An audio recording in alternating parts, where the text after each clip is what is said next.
Hi, my name is Chris. I'm a board certified and licensed PA injector, and here are three things that you don't have to worry about before or after your Botox injections. You've heard all of these rules for before and after your Botox injections that you probably see online that can actually scare you from getting them because it makes it sound like you can really mess up these injections. And let me tell you, Botox is something that it's really hard for you as the patient to mess up. Avoiding alcohol 24 hours before your tox treatments is going to help reduce bruising because it can increase your bleeding time. And so when I'm poking your face with a needle, and if you bleed a bit, that may be more risk for bruising. However, drinking alcohol after your treatments isn't really going to change anything in regards to your bruising. So, really, just worrying about it 24 hours beforehand if you want your lowest chance of bruising.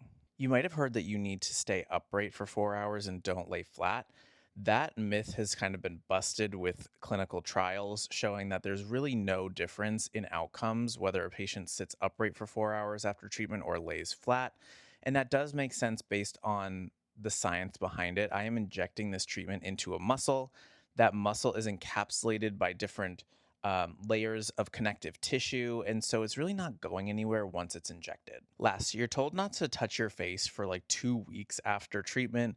Now, I do agree with not wearing any tight like hats or anything to the forehead if you just got your forehead treated.